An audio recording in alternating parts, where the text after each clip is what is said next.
Howdy everyone, it's Sam. Welcome back to Wobble Enjoy Sports. If you're new around here, hope I can get you to consider to like the content and subscribe to the channel. But if you're a regular around these here parts, thank you very much for the continued support. I'm spamming everyone. I want to get everybody's opinions on what I'm about to say in regards to State of Origin fixtures moving forward. I'm inspired by what Denon Kemp said about 2 weeks ago, and I tend to agree with him. I've been sitting on my own idea for the past 18 months or so, and I've just been too lazy and I've been too busy to actually get it out there up until now. And I really do want to hear a lot of people's opinions on this, because genuinely, I think this should be the way moving forward. If you're a fair dinkum rugby league fan, you will be you'll have your thirst quenched by the idea that I've got to drop on yous, which is very similar to what Denon Kemp said a couple of weeks ago now. So I think we are getting to a point where State of Origin does need to be fixtured differently for many different reasons. One of them being, arguably mainly being, that it is affecting NRL clubland big time. And for me personally, there are many people that prefer Origin over NRL clubland. They want to see their state win, but for me personally, I want this club to be as healthy and as strong as possible to make, or have an opportunity, to get into the top 8 every single season. And let's go into how I think I would do it. May 31st, right? Let's just say annually. It's not going to happen, but let's just say annually, May 31st, or the last Sunday of every May from now on, is a night, a day where Origin teams are announced. However you want to do it, they're announced on the Sunday. You then have yourself that week and a half of State of Origin training, and then game number 1 happens approximately on the 12th of June or thereabouts, let's say. Game 1, game 2, game 3. The entire month of June, the NRL is on hiatus. How do we quench that thirst for every single rugby league fan? Well, for starters, and this is what Denon Kemp said as well, and I tend to agree, and it's an idea that I've been sitting on myself for about 18 months.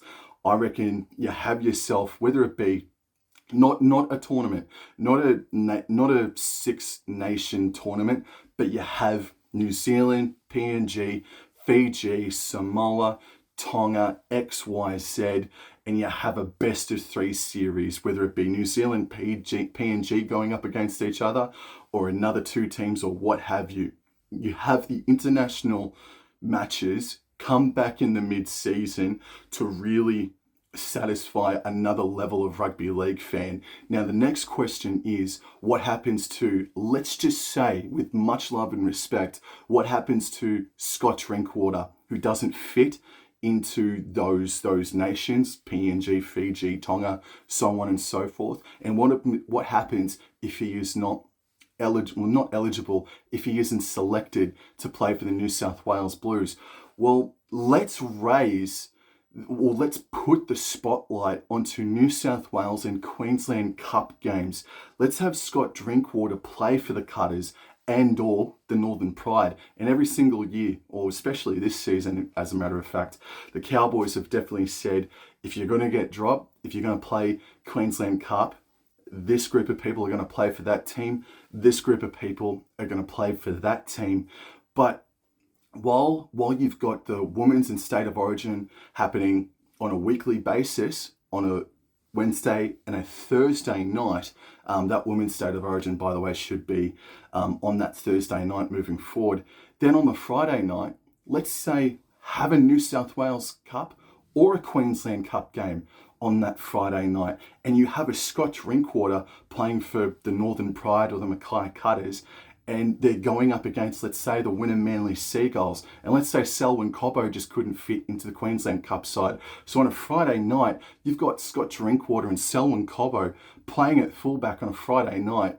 That will get numbers watching. That will get numbers through the gate. And then you have yourself another New South Wales Cup or Queensland Cup game on that Sunday afternoon as well. So for the month of June, you elevate the lower tier competitions, you put the spotlight on them, because little Jimmy or little Kelly at home could be sitting at home one day going, who are the Cutters? Who are the North Sydney Bears. Oh, well, North Sydney Bears are affiliated with the Sydney Roosters, I think, or the Melbourne Storm these days, I think. And then the Cutters, they're affiliated with the North Queensland Cowboys. And then little Jimmy or Kelly start becoming a fan of said New South Wales Cup or Queensland Cup team. I don't see anything wrong with that except the problem that Ben Ikin created when he said there won't be any Hastings Deering's Colt or there won't be any other lower tier competition moving forward. So let's just say Matua Brown, let's say, elevates himself into the Mackay Cutters Host Plus Cup team, and he gets punted basically for a week or two by Scott Drinkwater. Well, it's not really punting. You have Scott Drinkwater play 2 weeks. You have Matua Brown play 2 weeks. I mean, that would be the bye basically for the lower tier players, or the younger tier players, I should say, like a Matua Brown for the Mackay Cutters. Scott Drinkwater comes down and plays a couple of weeks. Chad Townsend goes down and plays for a couple of weeks. And then those young fellas, or just those fellas, just full stop, in those Queensland New South Wales Cup games, they have their buys. And if not, they play just another level below that just to keep their minutes ticking over. But I think, look, that one needs a little bit more working out. But I think if you can alternate 2 and 2 to, let's say, Drinkwater and Matua Brown, I don't see anything wrong with that, man. And to have those superstars to elevate the level of the cup games, whether it be Queensland or New South Wales, I genuinely think that should be the way moving forward. I would have zero problem with that if that was to happen next season. And look, I'm as diehard as they come, you know, I'm up there sort of thing, I reckon anyway.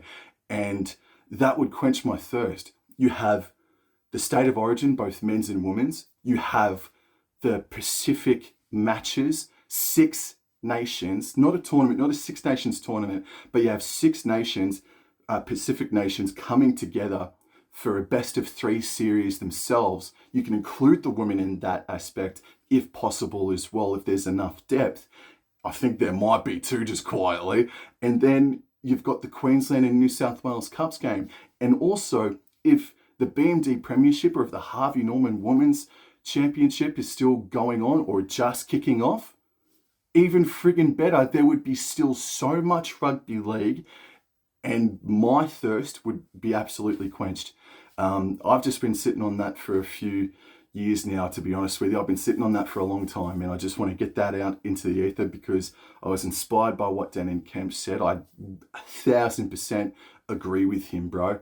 And I just wanted to put that out there and say I follow what Dan Kemp says. I want to put out my ideas. So what's your opinion on that? I'm going to tag is all. I want to get some opinions and start up a conversation and really try to get something moving, because I think that should be the way moving forward. Thank you very much for your time. Have a very nice weekend, and I'll see you in the next episode. Thank you. Take care. Adios.